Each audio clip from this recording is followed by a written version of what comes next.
Namaste, fist bump. Hey guys, welcome to this video. This video is going to be a Lumen video for the Lumen community.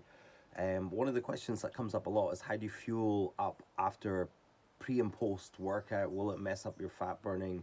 Yes or no? So I'll give an example of what I did a couple of days ago.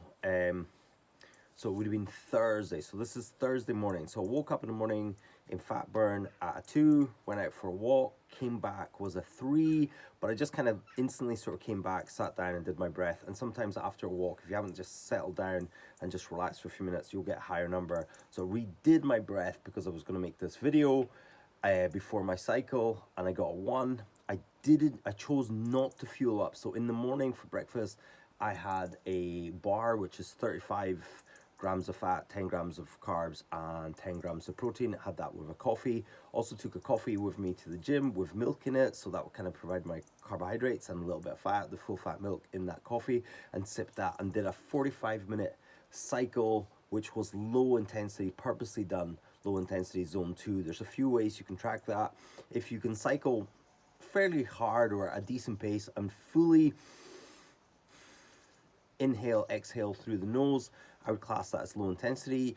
There's also an app called HRV Logger, which does a thing called DFA Alpha 1, which if you get over 0.75, you're starting to move into your VT1, which means you're starting to produce lactate or starting to produce too much lactate, which would then now not class that as low intensity. Another way you can do it is just monitor your heart rate, and if you know your zones. My VT1 is quite high, so I can be up to about 78, almost 80% of my maximum heart rate and still be classed as zone 2 without producing any lactate. I'm quite fat adapted when I'm doing my low intensity exercises. That's my main focus for this year, is what I've been working on.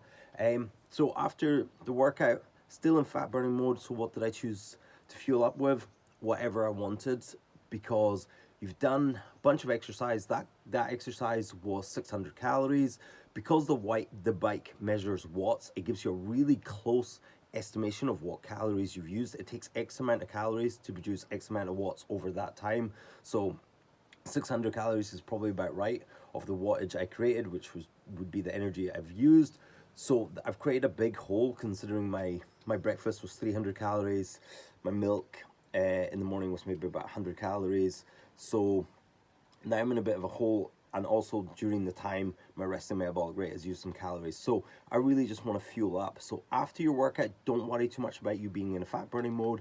Get some fuel into the system, some fat, some carbohydrates. Even though it's low intensity, you're still going to be using a little bit of carbohydrates, and it's good to replenish that and get your kind of carbohydrate system and all these enzymes that break down carbohydrates, get that carbohydrates back stored into glycogen so you could use it later on. So later on that evening, I was doing a weightlifting workout, so I want to be fully fueled for that. So I made sure I was topping up my carbohydrates throughout the day. So then in the evening, I hit a couple of PBs on bench press, which is awesome for me, particularly that I've done low intensity in the morning. And this is all because of carbohydrate fueling for the right source. So for low intensity, you don't really need to fuel up with carbohydrates, but if you're going to be doing a carbohydrate dominant thing later on in the evening, fuel up with carbohydrates.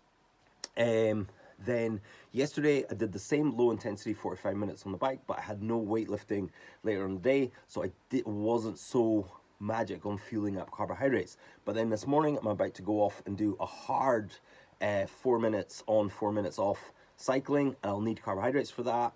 I don't want to eat a lot of carbohydrates in the morning personally, so I fueled up with carbohydrates the night before. So despite the fact I woke up 1 this morning, I know my glycogen stores are pretty full and ready to go.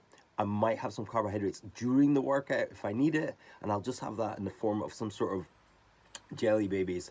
Nothing healthy or amazingly nice. I'm just looking for glucose.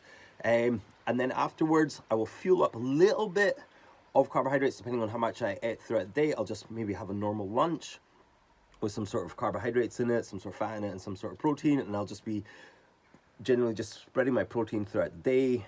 I try and aim for 40 to 50 grams for lunch, dinner, and some sort of snacky or bonus meal throughout the day. And that is kind of an overview of how I fuel. I think carbohydrates around about your workout windows, really is an absolute game changer. Then you're fueling the body and telling the body, hey, we've got maximum carb storage, so we can do a kick-ass workout. And if you're doing kick-ass workouts, you're going to progress faster and faster and faster. Anyway, thanks for watching. Catch you in the next one. Any questions, just drop them in the comments.